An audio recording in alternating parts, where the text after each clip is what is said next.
What's up, beautiful people? Today we're taking a close look at the causes of the Spanish-American War. Remember, for much of American history, the US has been relatively weak, especially when compared to the nations of Europe. However, over time, the country moved west, and through diplomacy, wars, treaties, and other means, the nation grew. Now, this growth did cause some challenges, not only with other countries, but also over the growth of slavery in the territories. We would fight a civil war, and following the war, the country would continue to expand westward. But by 1890, it was thought that the American frontier was closed, and there were no new lands in which to expand into. Now, before we go any further, a quick trip down memory lane. We the best! Spain was once one of the most powerful colonial powers. However, by the end of the 19th century, Spain had lost many of its colonies in Asia.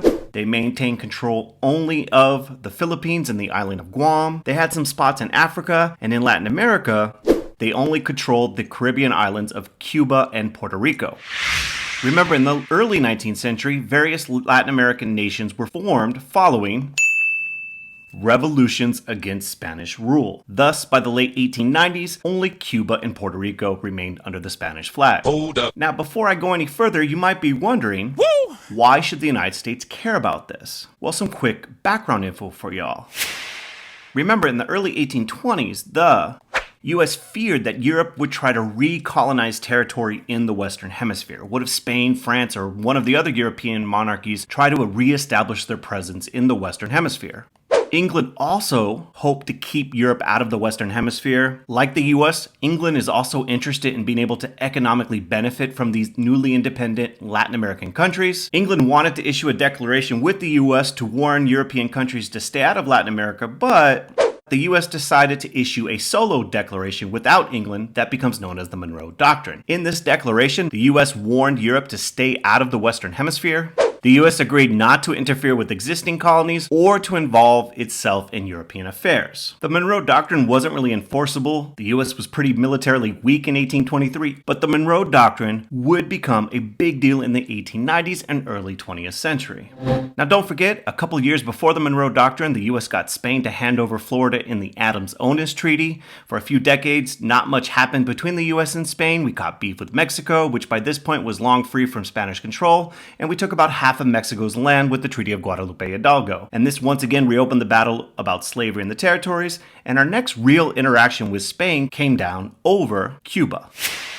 In 1854, news of the Ostend Manifesto angered both Northerners and Spain. The manifesto said the U.S. should offer to buy Cuba for $130 million and make it a U.S. slave state. If Spain refused, the manifesto said, the U.S. should use force to take the island from Spain. Division between the North and the South over the plan and the expansion of slavery in general meant nothing came of it in terms of a deal being made, plus Spain wasn't really interested in giving up the very profitable Cuba.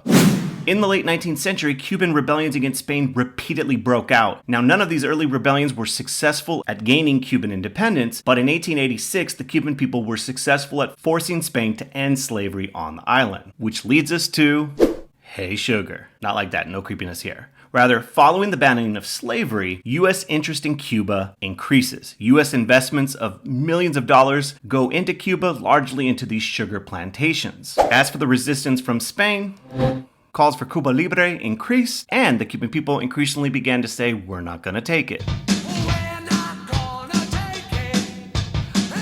A new revolt broke out against Spain in 1895, and many of these rebellions were led by Jose Marti, who was a Cuban poet and journalist. He really wanted independence for the Cuban people. Now, we're not going to get into all the details of the Cuban War for Independence, but basically the Cuban revolutionaries used guerrilla warfare to try to defeat Spain, and many Cubans hoped that the US would become involved on behalf of the cause of Cuba Libre, or Free Cuba. Now, American public opinion was split as to what to do about the situation in Cuba. American businesses wanted to protect their property and investments, and the war for Cuban independence was bad for business. American investments were damaged during the war against Spain, and many wished for a quick end to hostilities. The war was bad for business. Now, remember your boy Patrick Henry once said, give me liberty or give me death during our big showdown with England? and there was growing support for the plight of the Cuban people. We once fought our own independence from our colonial master Great Britain, and perhaps we should help the Cuban people achieve their independence from Spain. In spite of these economic concerns and some people wanting to help out the Cuban people, in 1896 Grover Cleveland chose to can't touch this. Stay out of the situation in Cuba. Remember, the MONROE Doctrine stated that we would not intervene in the affairs of existing European colonies in the Western Hemisphere, which Cuba was. Things begin to heat up after 1896. My name is... In 1896, Republican presidential candidate William McKinley was elected President of the United States, and the McKinley administration will be much more active in international affairs.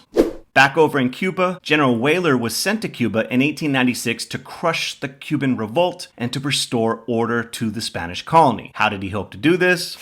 Well, basically, he sent Cuban people to concentration camps. These concentration camps were not meant to kill Cuban civilians. Rather, the idea behind this was that if the Cuban people were in these concentration camps, they would not be able to provide aid to the Cuban rebels, and the Cuban guerrilla fighters would not be able to hide amongst the civilian population. In addition to this, Cuba was put under martial law as the Spanish army sought to regain control over the island. Roughly 300,000 Cuban people were put in these camps, but as a result of poor nutrition and disease, thousands of Cuban civilians end up dying. While what happened in these concentration camps was bad, newspaper tycoons such as Joseph Pulitzer, who published the New York Journal, and William Randolph Hearst, who published the New York World, were in fierce competition to get readers to buy their newspaper, and in order to do this, they used a practice known as yellow journalism. This was sensational journalism that exaggerated the truth in order to sell newspapers, and both printed exaggerated stories of Spanish cruelty. The truth is, these headlines definitely intensified the calls for the US to get involved to help the Cuban people and push the nation, the US, closer to a potential showdown with Spain.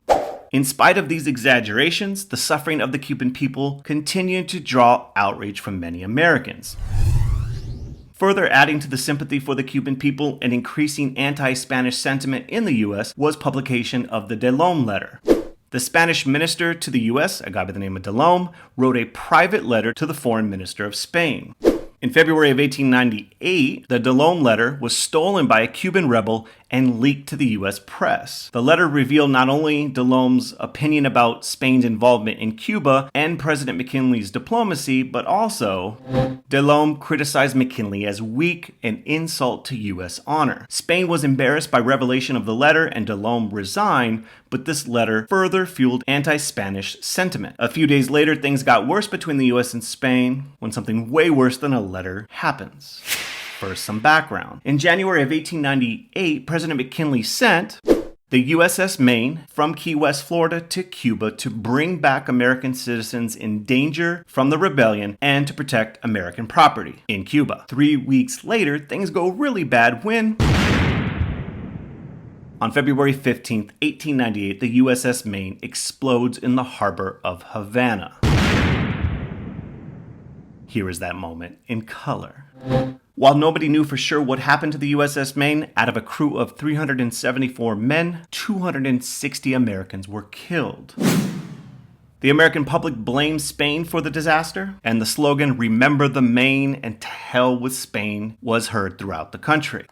American newspapers such as the New York Journal largely stoked this anger towards Spain, printing sensational headlines that clearly placed the blame on Spain for the destruction of the Maine. That was some sick rhymes right there. As you could see on the headlines, Spanish treachery, McKinley suspicious of Spanish plots. President McKinley was facing increased pressure to declare war against Spain. Remember, anti-Spanish sentiment increased as a result of the De Lôme letter, the influence of yellow journalism, the belief that Spain sank the USS Maine. Fun fact, it wasn't Spain, but rather an internal explosion that caused the terrible accident. We would not know this until way later. Not to mention, there was concern about the Spanish mistreatment of the Cuban people. And American business knew a free Cuba would mean economic opportunity in such areas as the lucrative sugar industry. Because everyone needs a little sweetness in their life.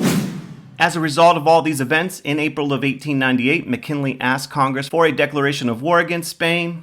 and on April 20th, 1898, war would be declared. Now, this war is going to be quick because a ceasefire will be signed on August 12th, 1898. Fighting only lasted about 15 weeks. Nevertheless, although the war would only last for a short period of time, and it was called the Splendid Little War by Secretary of State John Hay, the Spanish-American War would have a dramatic impact on U.S. foreign policy. Now, before we get into the reasons why this war will be so important, a quick rundown of the actual war itself. Up until now, we've only been focusing on Cuba, but the first battle of the Spanish-American War actually took place on the other side of the world in the Spanish colony of the Philippines. The American George Dewey attacked the Spanish fleet at Manila, and very quickly the Spanish fleet was crushed and American soldiers landed in the Philippines. U.S. forces in the Philippines were not alone in the fight. Just like the Cubans, the Filipino people wanted independence from Spain, and they had been resisting Spanish rule for quite some time. And in the Philippines, U.S. forces fought with the Filipino independence movement by Emilio Aguinaldo and other Filipino leaders hoping to defeat the Spanish.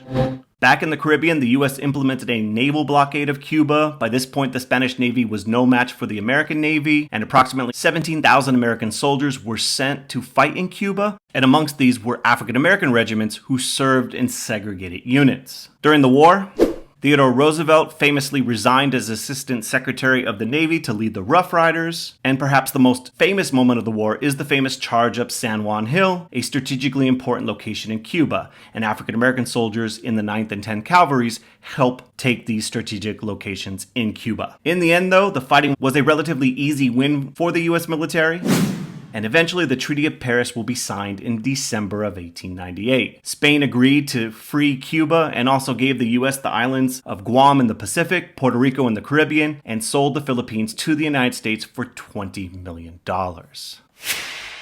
That's going to do it for this video. In our next video, we're going to break down the consequences of the Spanish-American War. If the video helped you out, click like, tell a friend about the channel, and as always, have a beautiful day. Peace.